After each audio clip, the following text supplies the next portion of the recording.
মালদাহ কিংবা দুই দিনাজপুর, দাদু নামেই পরিচিত সকলের কাছে তিনি। ভোর হতেই দাদুর খোঁজে হাজির হয়ে যান সকলে। কিন্তু কেন? মাত্র 2 টাকায় মিলছে দাঁত পরিষ্কার করার ব্রাশ।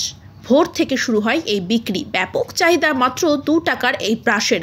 সাধারণ মানুষ লম্বা দিয়ে দাঁড়িয়ে কিনছেন এই ব্রাশ। আসলে এই 2 টাকার ব্রাশ হচ্ছে নিম গাছের ডাল। গ্রামের বহু মানুষ এখনও কচি নিমের ডাল দিয়ে দাঁত পরিষ্কার করেন, কিন্তু আধুনিক এই যুগে শহরে তেমন আর পাওয়া যায় না নিম ডাল।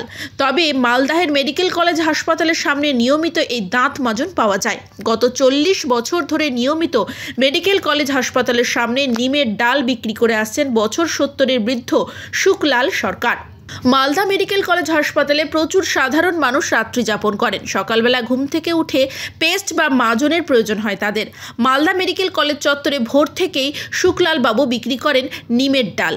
মাত্র 2 টাকা দাম নেওয়াতেই অধিকাংশ মানুষ এই ডাল কিনে দাঁত পরিষ্কার করেন। নিমের ডালে দাঁত মাজার অনেক উপকারিতা আছে, তাই সাধারণ মানুষ বিনা দ্বিধায় এই মাজন কিনে নেন। মালদার বিশিষ্ট দন্ত চিকিৎসক A.K. সাহা বলেন, নিমের ডাল দিয়ে দাঁত পরিষ্কার করা ভালো। অনেক উপকারিতা রয়েছে এগুলোর। সেগুলোর মধ্যে অন্যতম দাঁতের মাড়ি ঠিক থাকে। নিমের ডাল থেকে এক ধরনের রস বেরোয়, সেই রস মাড়িকে সুস্থ স্বাভাবিক রাখে। এছাড়াও যদি কারোর মুখে দুর্গন্ধ বেরোয়, নিমের ডালে ব্রাশ করলে সেই দুর্গন্ধ অনেকটাই চলে যায়। তবে এই নিমের ডাল দিয়ে নিয়মিত দাঁত মাজনে অনেক ক্ষতিকর প্রভাবও পড়তে পারে মানব জীবনে। সেগুলোর মধ্যে অন্যতম, যদি কেউ নিয়মিত নিমের ডাল দিয়ে দাঁত মাজেন তবে শুক্রাণুর সংখ্যা কমে যাওয়ার আশঙ্কা রয়েছে।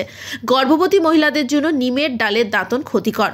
শিশুদের নিমের ডাল দিয়ে দাঁত পরিষ্কার করা একেবারেই উচিত নয়। তবে চিকিৎসকদের মতে দাঁত ভালোভাবে পরিষ্কার করার জন্য ব্রাশ সবচেয়ে উপকারী, কারণ এই ব্রাশগুলি দাঁত পরিষ্কার করার জন্য তৈরি করা হয়। মুখের বিভিন্ন প্রান্তে অনায়াসে প্রবেশ করানো যায় এবং দাঁতগুলো খুব ভালো পরিষ্কার হয়। তাই নিমের ডালের দাঁতনে যেমন উপকারিতাও রয়েছে, তেমনি অপকারিতাও রয়েছে।